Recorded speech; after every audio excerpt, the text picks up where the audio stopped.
What up, guys? Jason Guyman here with King of Pressure Wash. And tonight I have a special guest all the way across the country on the other side of the country.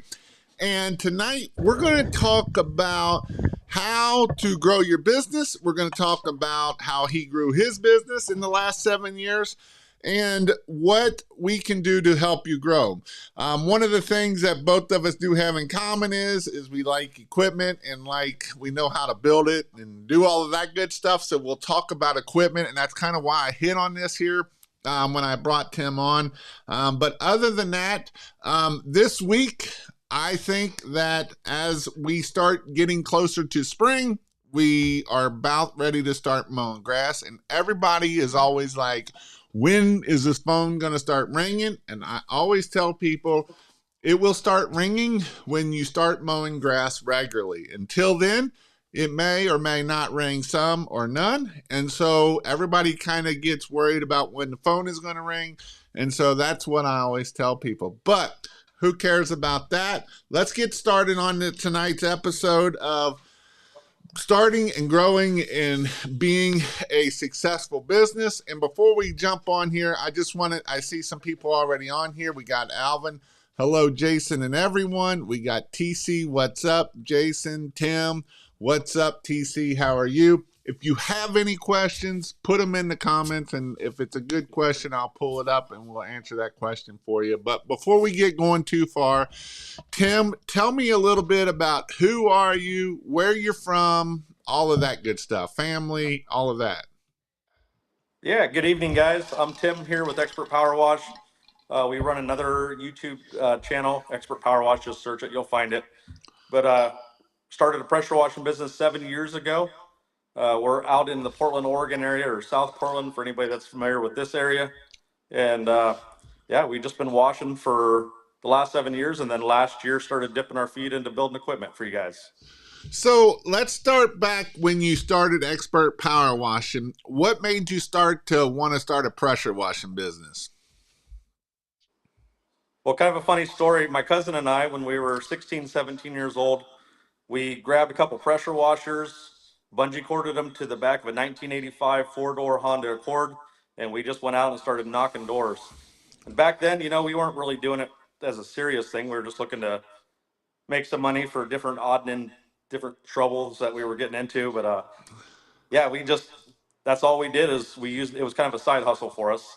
And then I joined corporate America. And when that position was eliminated in my corporate job that I had, the opportunity came back, and I told my wife I wanted to start a pressure washing business. She thought I was absolutely nuts. Sometimes we walk around the shop sometimes in the evening after everybody's went home, and sometimes we just surprise ourselves with how far we've came and what you can actually do in this type of industry. So as a pressure washing business, just a regular old pressure washing business, right? That's what people think that we are. What is something that in 7 years ago, would you ever dream that you would hit a 7-figure business doing pressure washing? Not in my wildest dreams. So what are some things that has helped you, or what are some things that you've learned along the way of growing your pressure washing business? There's a lot of things. Definitely, one of the things that I really never really understood, but I knew it was something I had to do, was get off the truck, put systems into place, having a CRM. I've always told people the way that I've grown it is I've always hired for my position. So if I was on the truck, I hired a tech. I promoted myself to sales. When I made it up to that level, I hired somebody to do sales. And then now I'm in the shop, and we're looking at continuing to promote myself and hire underneath myself. But that's one of the things is get organized, hire to promote yourself. I mean, that's helped me out quite a bit. So as you're growing and as you are firing yourself from those jobs, right? From the jobs that you need to hire other people, what have you experienced as in problems, or what are some problems that you face that you've had to overcome? I think as you start to scale, employees are probably one of the number one issues that as a business owner we face. Trying to find the right people, trying to find dependable people. not understanding that they don't care about your business as much as you do. Um, that's probably been the most difficult thing is trying to scale up and put people in place and trust those people, and then being able to back away and letting those people take the reins and let them make the mistakes, and then be there to support them when they do mess up, or try to deal with customer issues that come up from employees. And I always say this as, you know, as growing the pressure washing business, you got to become a good leader, right? Because if you can't lead people, it's going to hard to keep growing a business. And so as a leader, you have to put systems in place. Now, everybody has systems in place starting. Not everybody has good systems in place, but everybody does have a system in place. And so as you're building this business, what were what was some ways that helped you grow your business along the way? Well, I would say me personally, my wife stepped into the business after she left her job. She got injured and was able to run the office. So my wife has been one of my biggest supporters. I have a 19-year-old son. You know, not everybody has those benefits, but those things really helped me. I was able to utilize my son earlier on, growing the business, and he's been able to run a truck. Um, just some different things like that. That's really helped me. Just bringing our family into the mix, and having a family business culture has really helped us. And then of course being organized, having systems and the CRMs, and just putting all those things into place is, it's been all one big piece of the puzzle, I guess. One of the Facebook users, I don't know who it is, but what benefits do you offer your employees? Well, earlier on, we didn't offer anything. We belong to a local BNI group, so there's some healthcare benefits, 401k options, things like that, that we were able to kind of subsidize through our, it's called health markets. So we use them to bring that in, and it's just a little extra that comes out of their check, and they're able to buy into a health plan just like they normally would with a normal employer. Oh, this is Lindy. I know Lindy. I shouldn't even ask that question. No, I'm serious.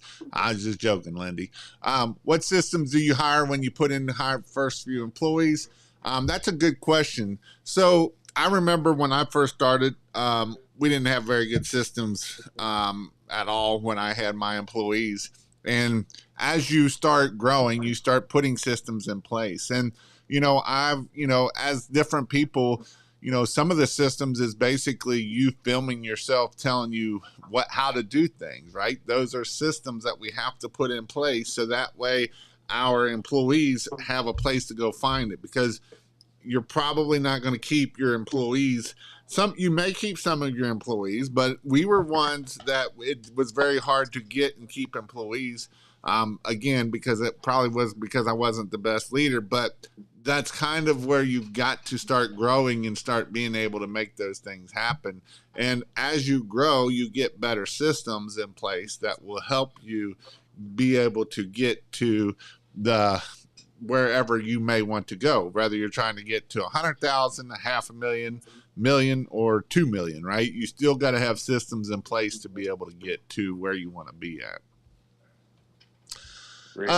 So as we move to, we talked about systems a little bit. Let's talk about equipment.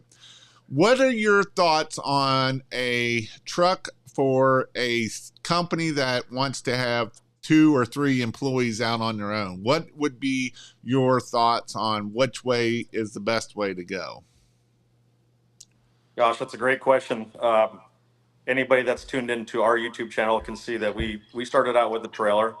It was a single axle. Ran that myself for about 3 years, and then went to a flatbed, went to a box truck, went to a van, and then went to a skid, and kind of landed at the skid. That's where we stayed, and we've had several skids since then. I So think it's let's just go easier to back work off. to let's go back to the trailer days. What's the pros and cons of the trailer? Well, there's definitely a lot of cons to it after running a skid, but some of the pros were, I was working out of my house garage, so I was able to park it into the garage. back it in, and then my truck could still be used for. It was the family vehicle, a 4-door Tundra, so we're able to use the truck and run around and do things that we needed to do, and then grab the trailer when I needed to grab the trailer. It was able to fit inside as a 6x10 single axle.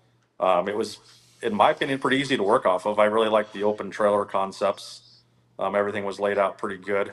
For a first build, it worked out pretty well. Didn't really give me a whole lot of issues.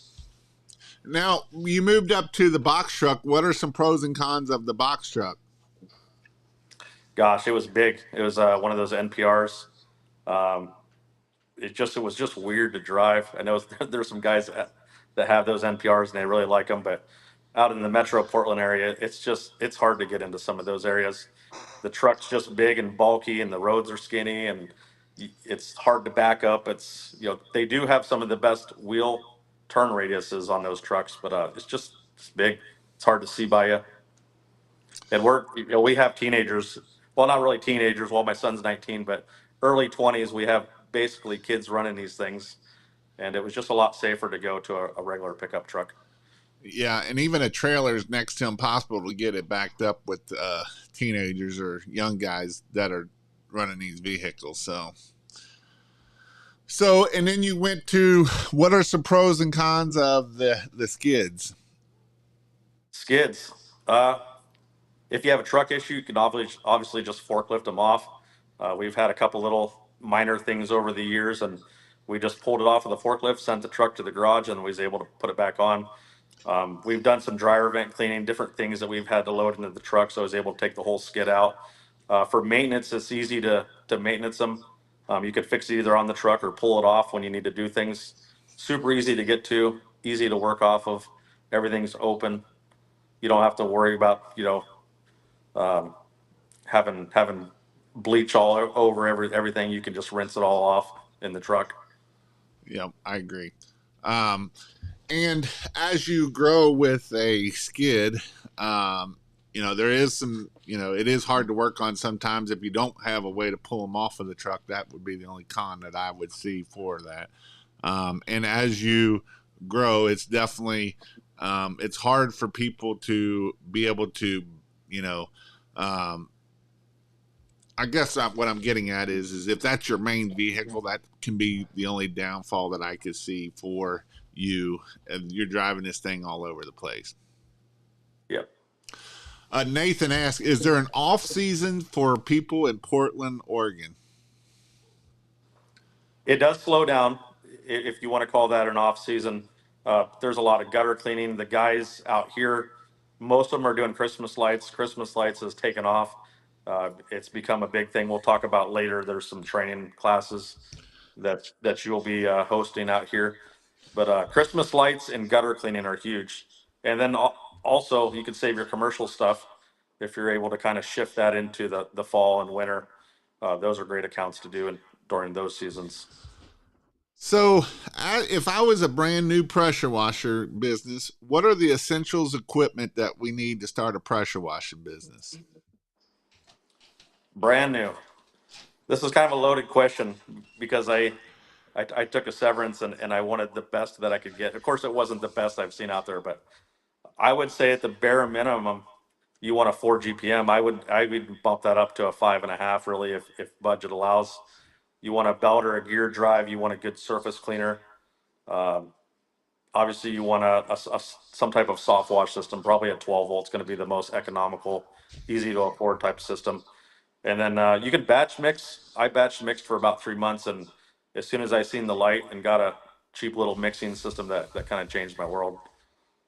But and then whatever vehicle that you're going to put that on, probably trailer is the easiest when starting out, I would think.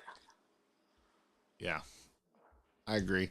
There was another question here that I want to ask you because this is something that I haven't been talked about. There's talk of a downstream at 5% with a 3 GPM half-inch hose. What do you say? Um, have you heard of that much, or have you seen it where they're force feeding it pretty much? I believe there's some old and new technologies being mixed. Some of this stuff's been around for a long time. It just hasn't been really talked about, like you said. We are testing a couple different options. if I could run the pressure washer, Jason, I'm sure you're just like me, and you could get everything to downstream out of the pressure washer and change your mixes to do roofs and everything, that would definitely be the way to go. I've seen a couple other pieces of equipment come out to where they're doing some type of upstream system, but you still have all the maintenance concerns of the pump. So those things are on the horizon. Some of the stuff's out there. It's just like anything new when it comes out or something that hasn't been used for what we're using it for now. You're going to see the breakdowns and maintenance issues, and I'm kind of just standing back and watching and somewhat testing some of that stuff now. And once we have something that's going to be dependable, I would never be the first one to market and say, "Hey, let's go ahead and roll this thing out," when it's going to cause somebody a bunch of issues down the road. I'm not saying that those pieces of equipment out there now would, but definitely it's nothing really beats a downstreamer right now. Yeah, we actually was talking about this. Downstreaming is one of those things. The reason why I love downstreaming is you can literally do everything except roof cleaning.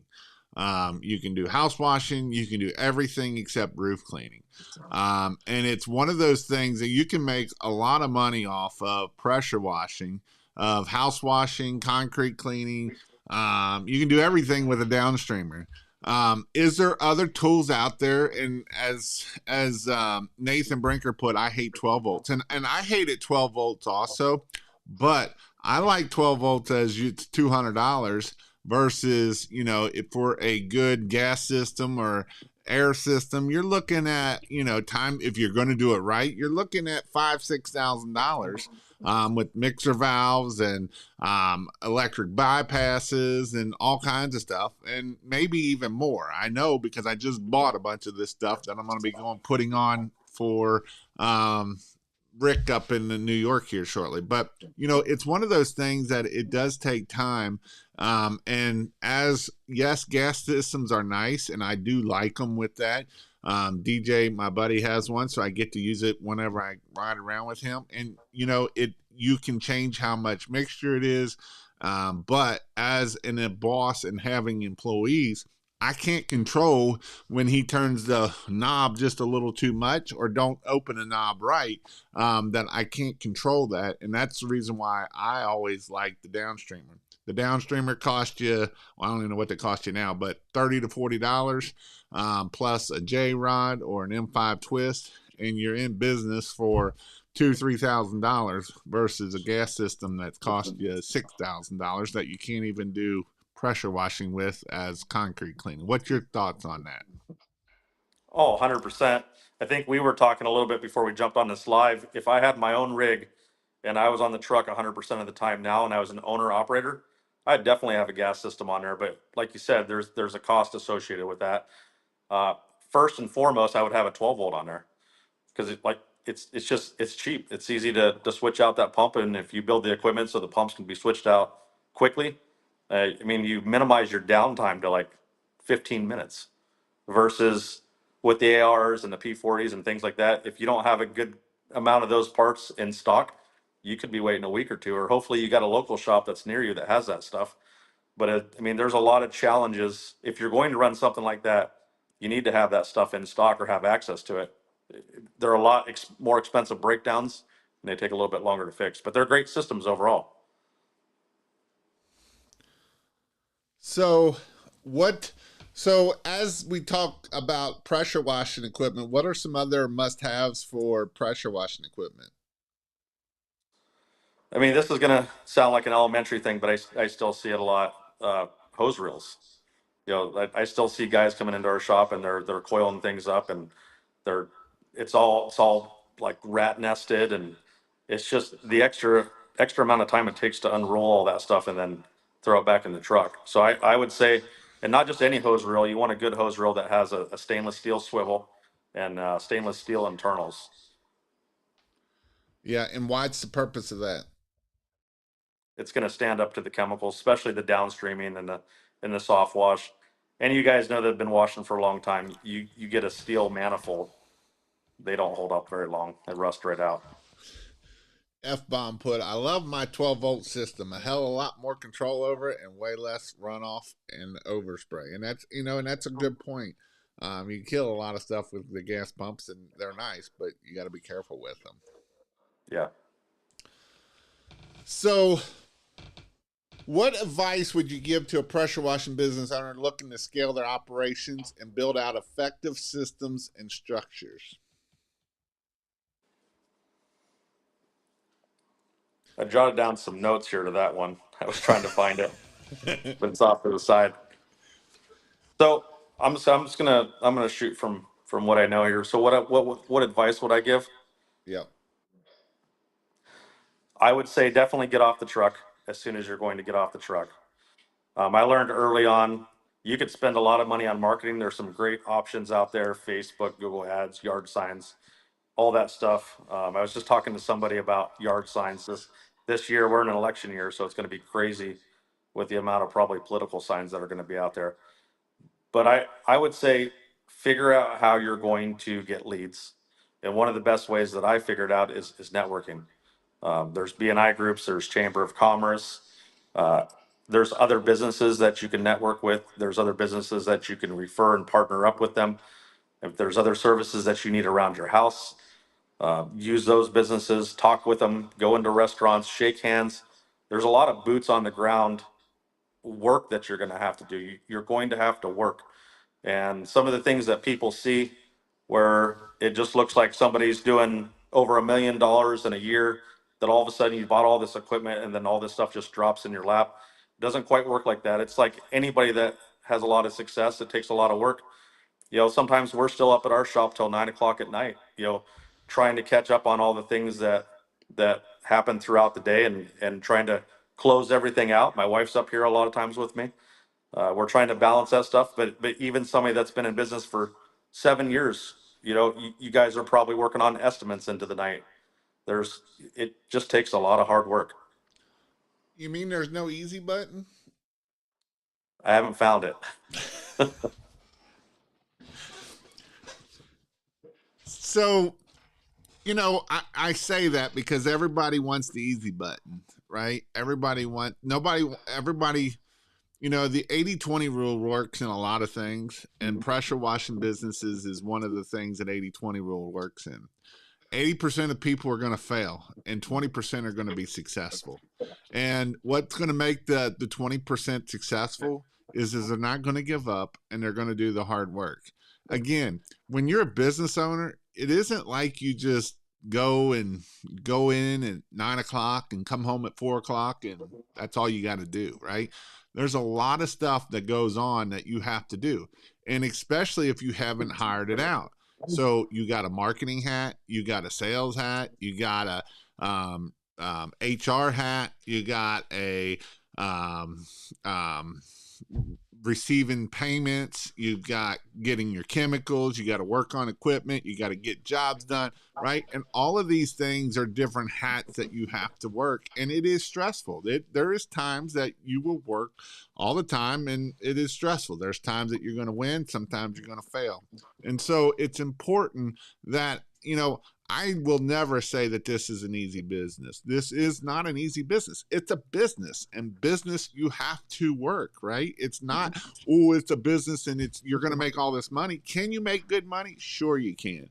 Can you lose good money? Sure you can, right? And so as Tim is saying, right, networking, I agree 100%. It is a great way to get business, but it takes time, or you got to hire a salesman to be able to do it too. So those are some ways to do that. You have to think about it. Someone asked, where do you find out about the Chamber of Commerce? Just type in Chamber of Commerce near you, and there will probably be one at every city or every there's several of them usually. I'm in right now. I bet you I could go find two or three of them in my area of different chambers of commerce. Usually it's a bunch of business owners, and that's what comprises of the Chamber of Commerce. I will say on the Chamber of Commerce, you're not going to visit it once or twice. It's definitely a long play. Any of the networking stuff is definitely a long play. It's going to take time. They want to build trust, but if you put the time in, it can be very rewarding. Michael says he loves your builds. So Thank you. Mr. Michael Lowe. my estimates are done right on the spot if in person, and if I'm at home, I send it out in minutes. Nothing done overnight unless I had $50,000 bid. And that's a big thing. You know, actually, I'm going to ask Tim this: what separates you and your competition? Myself and my competition. Well, we kind of run two businesses at the wash side, and of course our store and builds. I would say on the wash side, we're detailed, we're uniformed, we're clean, we're going to go the extra mile, we're fully insured. All that stuff that most people probably on here are already doing that. But if there's an issue, we're going to fix it. We're gonna go the extra mile. We're going to get the mailbox. We're going to get the pull. It's going to be done with detail. It's just a detailed cleaning process, and we have systems. We're gonna follow up with you. We're gonna send you thank you cards. We're gonna send you a gift certificate for yourself and your neighbors and your family. All those things. We're gonna check on you in a year to see how you're doing, to see how things are going. We're gonna follow up on our roof warranties. Probably the follow up is probably, I didn't touch on this earlier, but it's one of the things where you can do the most amount of work and grow your business. If you it took a lot of money, it took a lot of time to get these customers. If you can keep your customers, that's how you grow your business. What you're telling me, that CRM is more than just holding people's names? Yes, it's gold. Let me ask you this: how many people you know that have never sent a text message, that's never sent an email out of that $400 a month CRM? It's such a waste. It's, I can't tell you how many times a day where somebody replies to an email, and my wife's in the office. She's like, "Look at this job we just booked, $1,600 job, like from that automated follow up." I'm like, "No way." I mean, we're not surprised anymore. It happens all the time, but those follow up emails in your CRM definitely go a long ways. And if you're not doing it, you need to start doing it, because it is very important. And I'm not, and I was making a joke, but I'm not, because it's way cheaper to get customers that you've already done work for. They know, like, and trust you, and they love you, and they will get you more work here.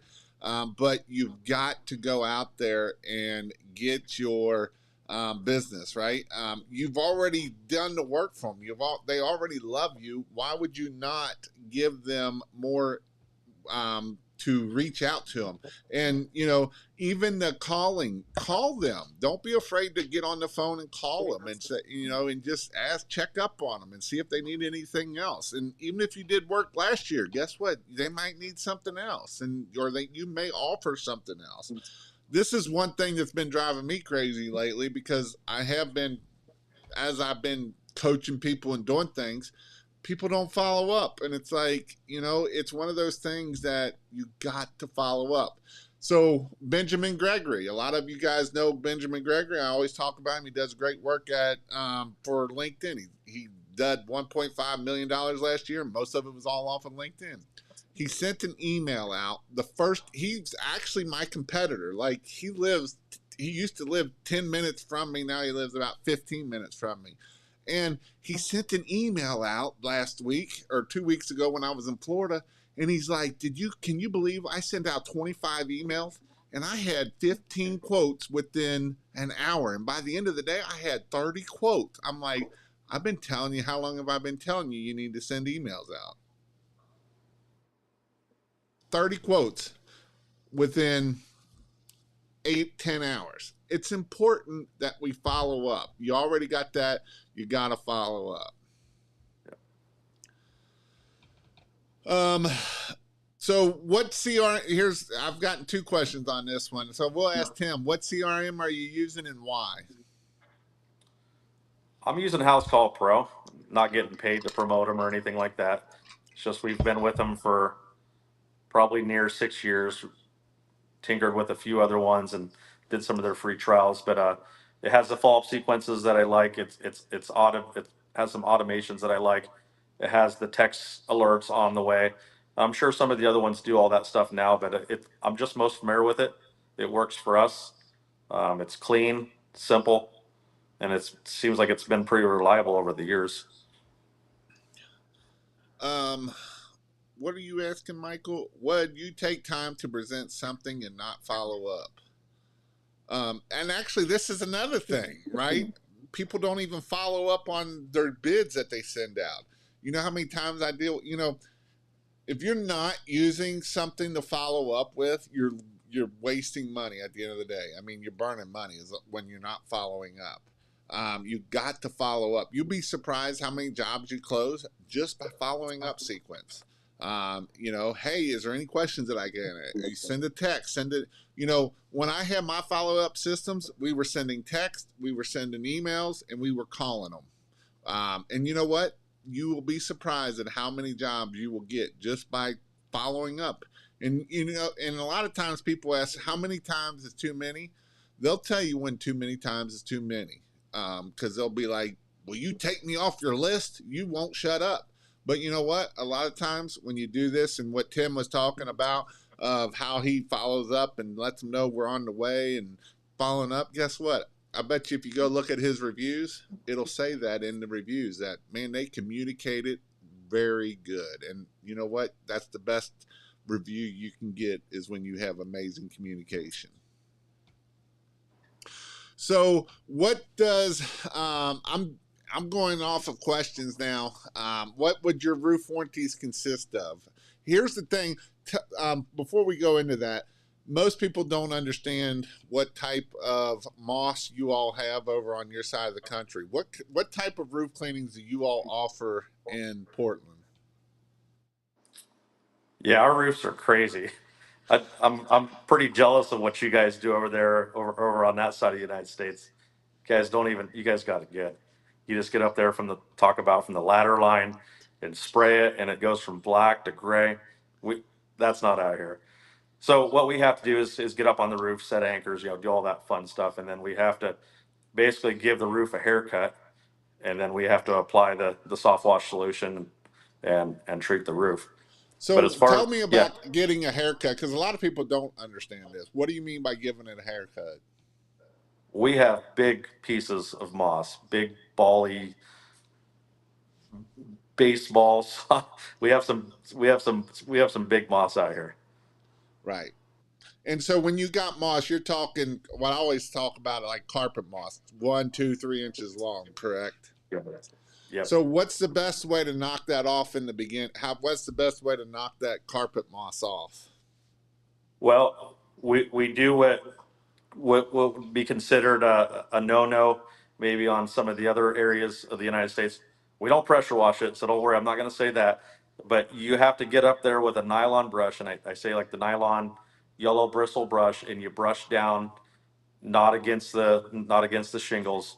You lightly brush it just to take the big pieces that could be lightly removed from the roof, and then you blow it, clean out the gutters, and then spray the solution. And then when you got to clean out the gutters, once all this stuff runs into the gutters, all the thick moss, or how do you handle that part of what you've knocked off? Yeah, we can blow the roof off. If you can blow the gutters out, that's nice. Sometimes you have to hand pick them and clean them out. But then you have to do all that before you can even apply the soft wash Solution. solution. Gotcha. And then after that, do you rinse it, or do you just let the rain rinse the rest of it off? We don't rinse it, but I know there's a lot of people that do, and that can be debated either way. We get a lot of rain out here, so in our region, it works really well for the weather, the wind, the rain to remove those things. But I'll tell you, if you don't set the proper expectations with your customer, if that's going to be your process, you're going to have callbacks within a couple of weeks. They say, "Hey, the stuff's still here." A lot of that can be avoided by making sure that we're educating customers. And that's the only reason why I was hitting on this, because most of the country don't realize that out west is carpet moss. When you're talking the northeast or northwest up there, you're talking thick stuff, nastiness is what you're talking about. And that, what happens if you just sprayed it and you didn't actually knock it all off? Well, it looked like a big giant roof of cotton candy. I, you know, it may or may not come off depending on how thick it is. It depends on the pitch too. If it's not a real bad pitch, it's going to be up there for a little bit. But you really do got to knock down some of the big stuff and get the big stuff out of the way. Gotcha. Like I say, I've never done. I mean, I've done some. One of my first house that had carpet moss on it because it had a bunch of trees on it. But that's the only time I ever had to deal with ever having to worry about knocking it off. So that's the only reason why I wanted you to hit on it a little bit more. So, Yeah, we have fun ones out here. That's for sure. um, so as you were growing your business and you started adding more trucks, when did you decide what milestone or what place was it that you got to a point that you thought you needed to add another truck? We were booking about 3 weeks out or so, close to 4 weeks out. And at that point, it's a lot harder now. If you book out that far, customers are possibly going to call another company. They want it done sooner. But we started booking way out, and the capacity, we knew that we had more capacity to add another truck, earn more revenue. And then as we got to the capacity on the second truck, that we were fully booked out and we were doing, 3 to 4 weeks, then we added another one. And what's your goal per truck? I like to be somewhere around the 300,000 per year per truck, Now is that $2,000 a day per truck? fifteen roughly. hundred per truck? Yeah, yeah, it's going to vary in that 15 to 2,000. If we did all the math, it might not completely add up to that, but there's variances in that. But I'm pretty happy with $2,000 a day per truck, And are you running one guy trucks or two man trucks? both. So when we have a truck that's doing all roof cleaning, there'll be two guys on that one. And Okay. then if it's just little jobs, I don't really think it's super efficient if you're doing house washing or flat work, things like that, that are a bunch of residential jobs to have two guys out there. I'm sure you could run a couple pressure washers on a flatbed or whatever, but it's just, we like to do one guy for those types of jobs. Gotcha. I was just curious so that way I know people that are wanting to scale. This is important questions that a lot of people don't realize of what you need to look at, right? You need to know how much you can do per truck, and to know your numbers. When was you a numbers guys all along, or when was it that you started realizing that you needed to know your numbers to be able to grow and scale and not profitable otherwise? In my previous business, I worked in the corporate field for a large retailer, and numbers was a big part of what we did and what we looked at. We judged everything, all of our metrics off of numbers.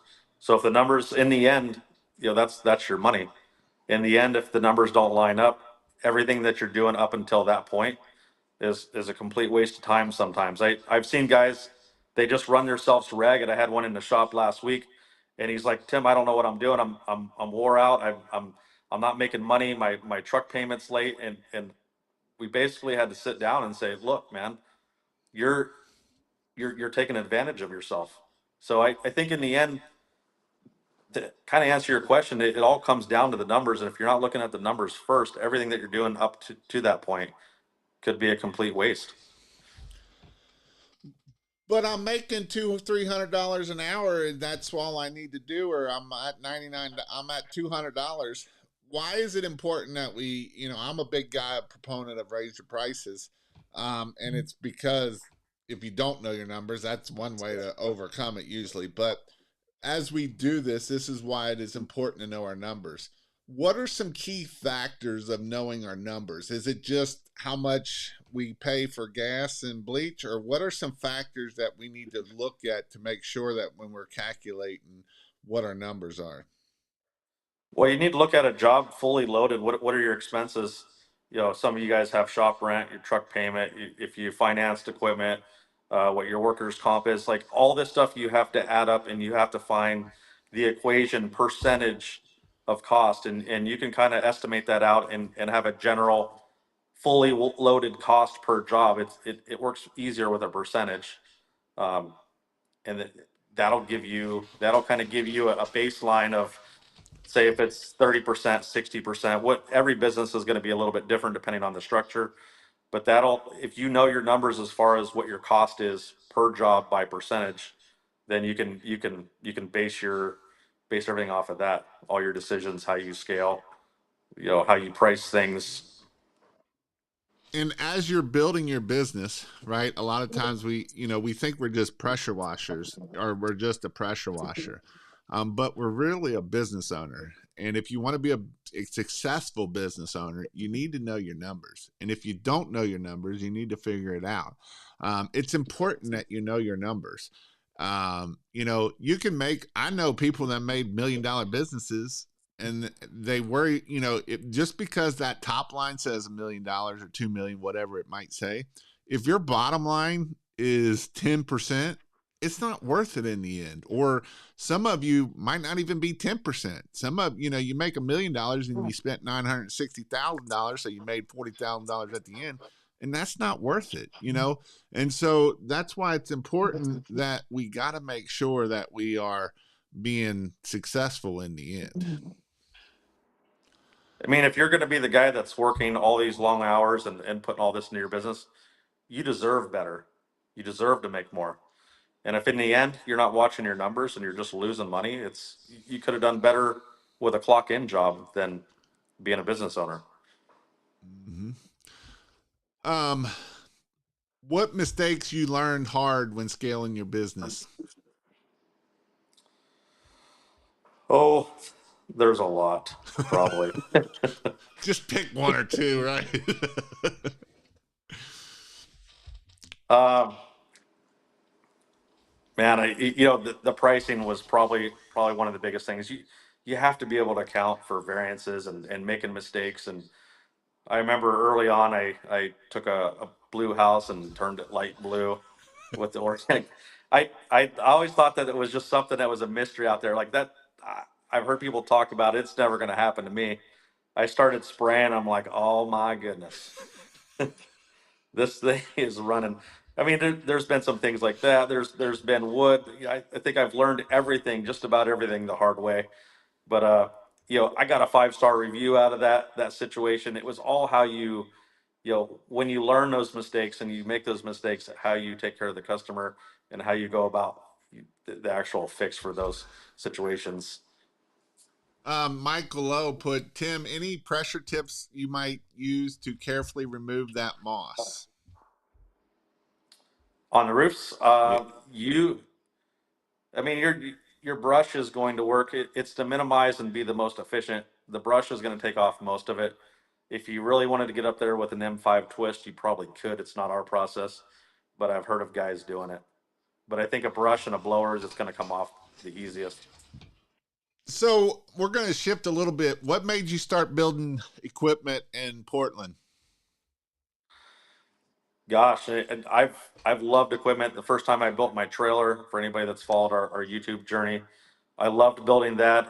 I'm mechanical. I like putting things together. I played with Legos a lot when I was younger. I just like using my hands and building things. I love washing as well, but I have a love for the equipment.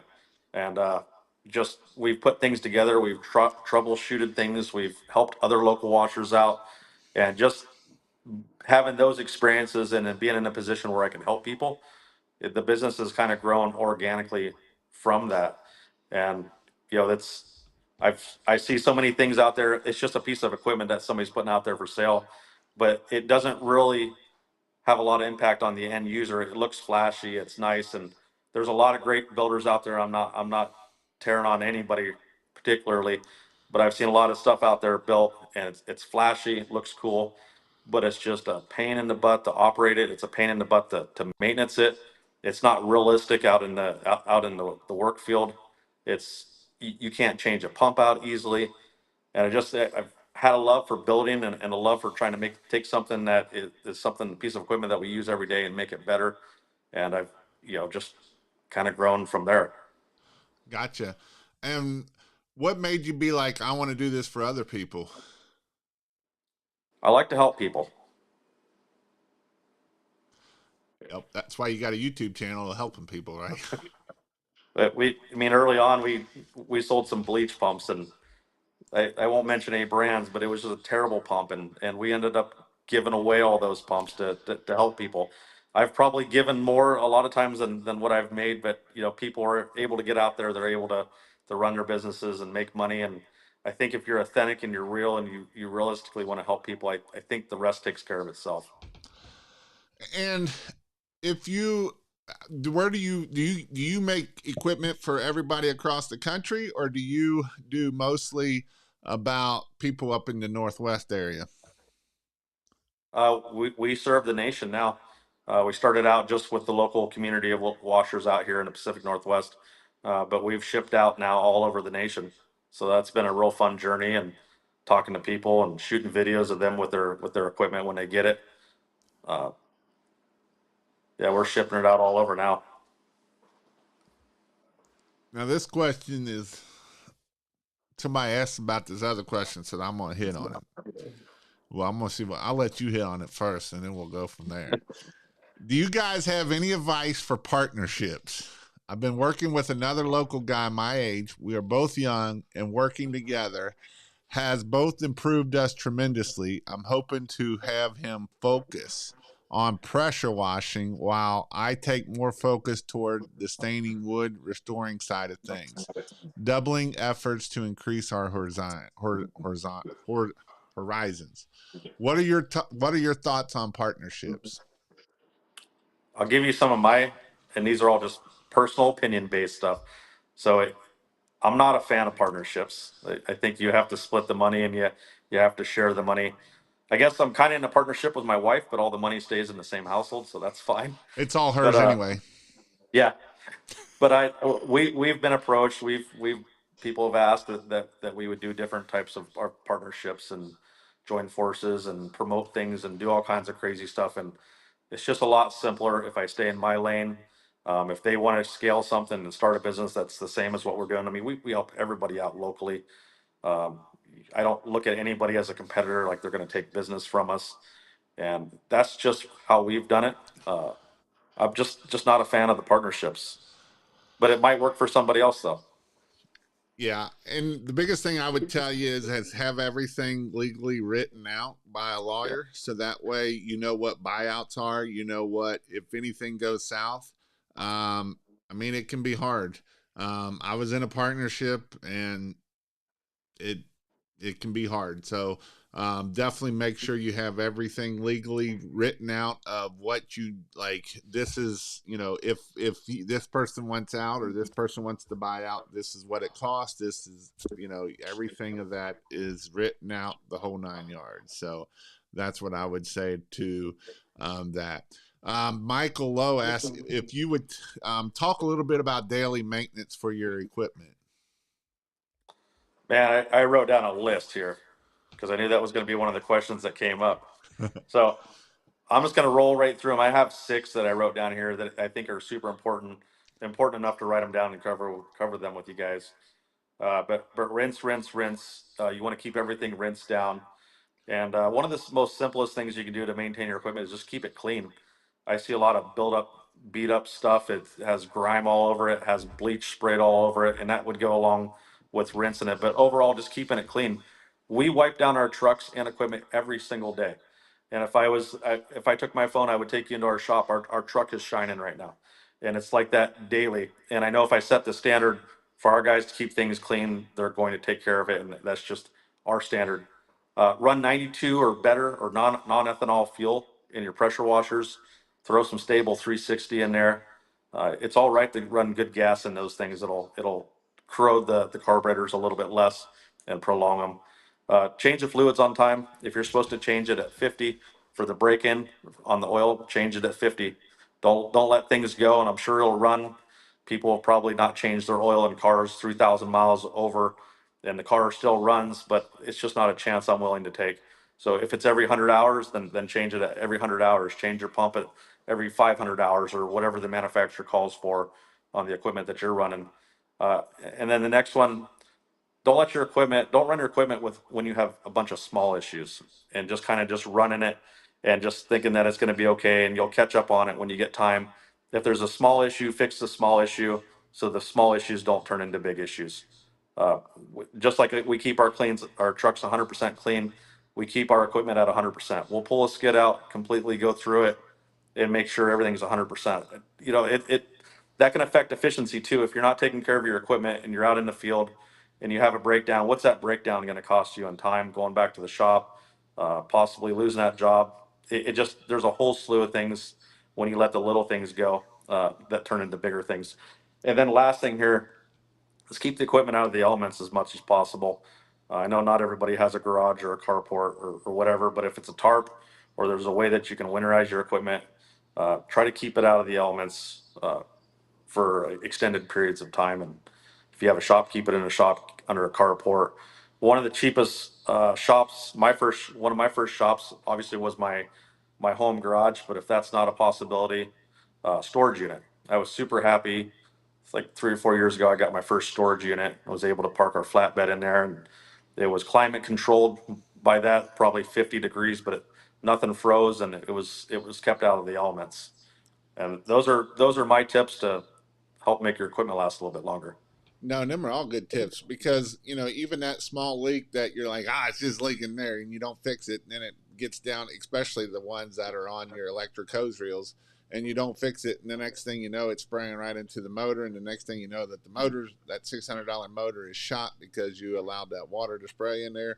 When all it would have took is to either tighten it up or reseal it or whatever it might have been, would have saved you a lot more time and energy in the end. So Yeah. I'm going to hit on this one again because how old are you, Power Wash in 219? I'm hoping to get this situated now as there's some tensions that we'll be working through. We both are willing and able to communicate without hostility. I'm just trying to seek some wise. The one thing I would tell you too when you're dealing with partnerships is, one person is going to do usually one person is going to do sales marketing and the other person is probably more hands-on and going to do the side of the rig, and sometimes you'll be like, well, I'm doing more work, and it's just a different job. A person running the rig versus someone going out making sales calls, it might not look like this person might not be working as hard. He might not be, but he may be able to keep you busy. And so that's kind of where you have to sit there and so you're 20 years old in my fourth season. So you kind of got this already. So I don't know if you're trying to bring in a partnership or you're trying to not.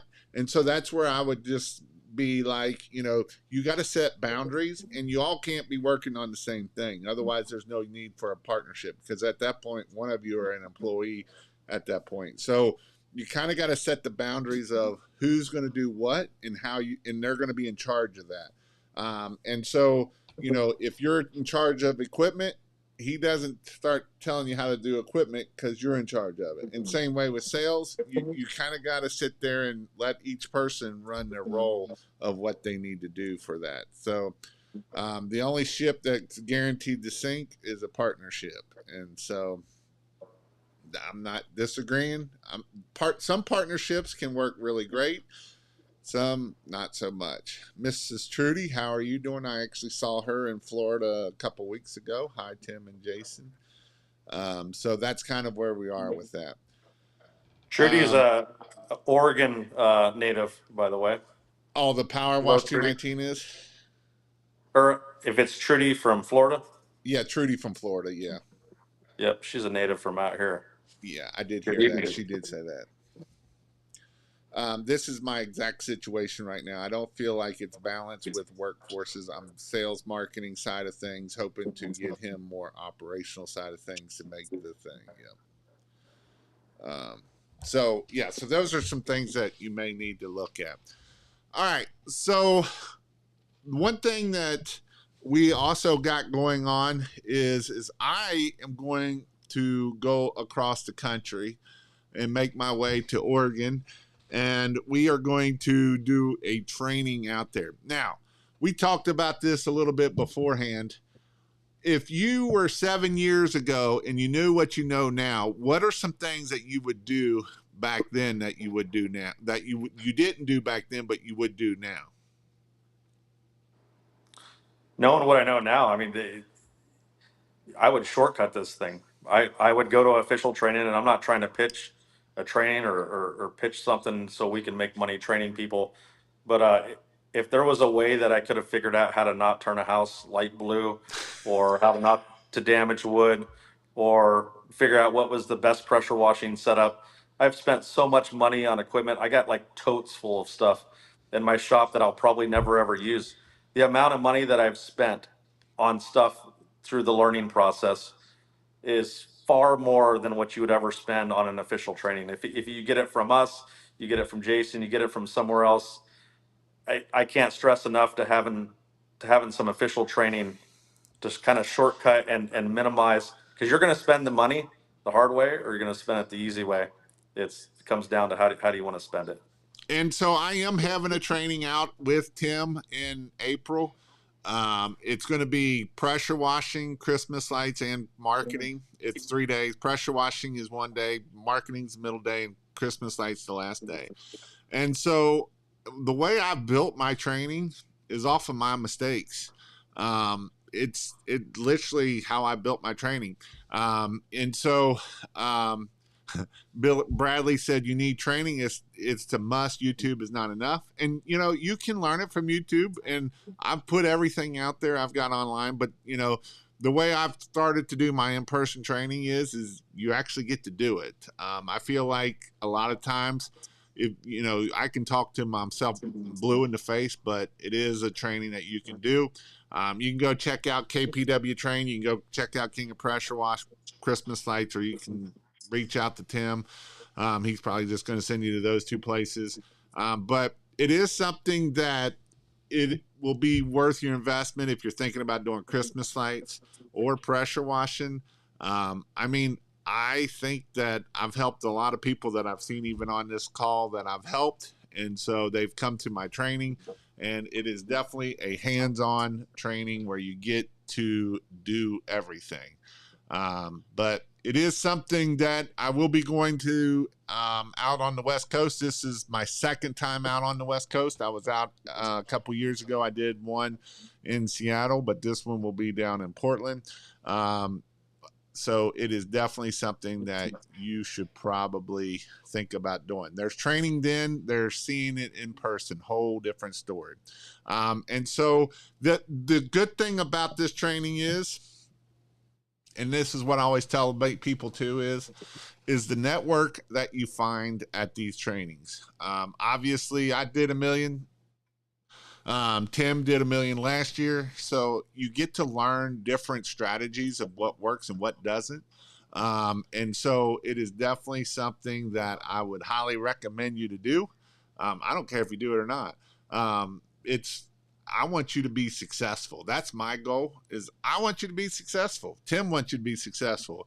He don't want to sell you equipment if you're not going to be successful and it puts you in hardship. Nobody wants that. I don't want to put you in hardship. If you can't afford it, I tell you what, you go get on my YouTube channel, you go get on Tim's YouTube channel, and I'll pretty much you will have everything you need between the two channels of us. And that's a guarantee. I know everything that I've ever taught is out on YouTube.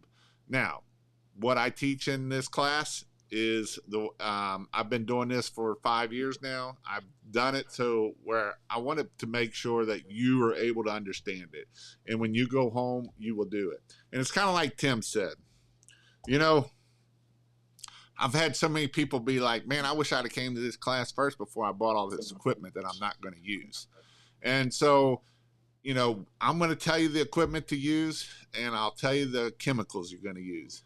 I know there's a lot of people that want to sell you lots of chemicals, and you don't need all the chemicals that you need to do. And so Tim will sell them to you, and I will highly promote them at that point too. But if you don't need them, don't buy them. That's where I've kind of always been.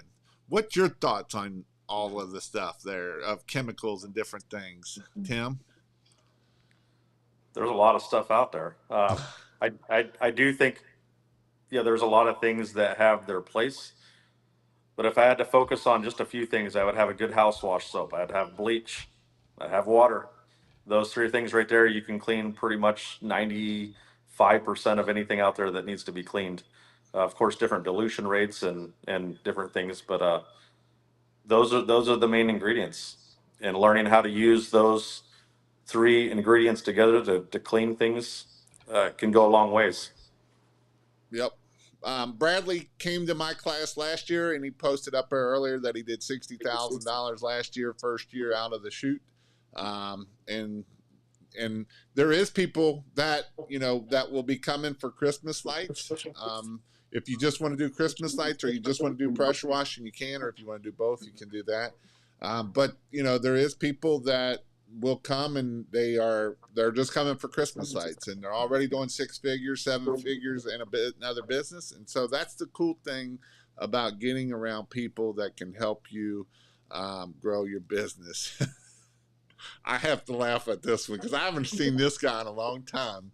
Watch Dan's vlogs for washing education. Sorry, Tim. You remember Dan's vlogs? Dan? Dan's The house, vlogs. yeah, the house wash man.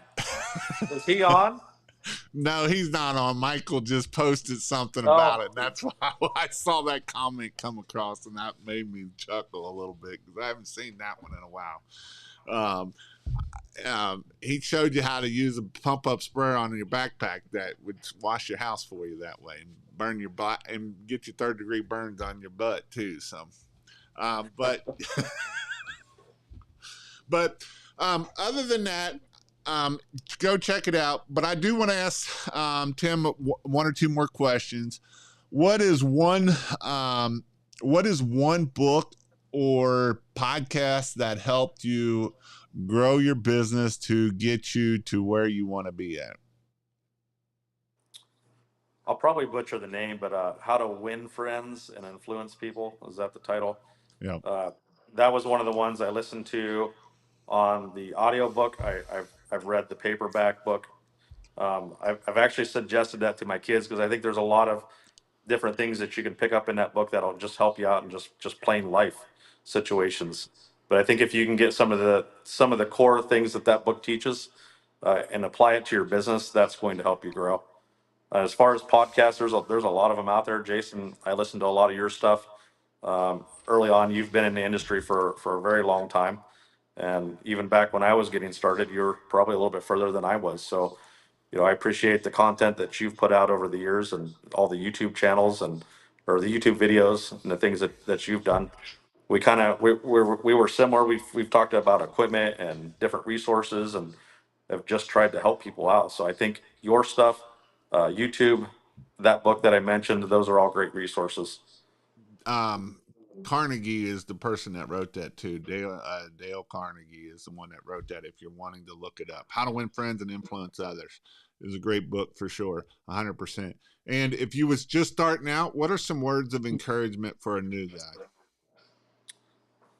Work hard, be consistent, be authentic, invest in your business. And I wrote these things down because I thought it was important to make sure that you guys got these thoughts directly from me. And then the business is a long play. You're not going to start this thing just like we talked about it in the beginning, and overnight it's going to be a success. I know that there's some situations where that does happen. That's great. You should be thankful for the early success, but continue to grow, do good work. I think if you do those things and you're consistent about it, it's going to grow organically. Yep, I would agree 100% on that. Again, the biggest takeaway is be consistent. It isn't. I see so many people, they'll do one thing and then they give up, and so that is definitely something that you got to be consistent. You got to throw mud on the wall and see what sticks, and when you see what sticks, keep hammering the nail. Don't let it stop. You got to keep doing it. Even when you're in 3-4 years, you can't stop one thing and do another thing because it's probably not going to work in the end. So being consistent is a hard thing for a lot of people to do. And as Michael put here, stay humble, hustle hard. And I agree with him 100%. It is definitely something that you got to do. So with that, I appreciate you coming on tonight. I hope that you all learned something this week. Give us some thumbs up. Give me some thoughts. If you've watched it this far and you go, give me some thoughts on what you learned from this video. So other than that, I hope you all have a great night. Tim, hang on, and I'll talk, and we'll see you all later.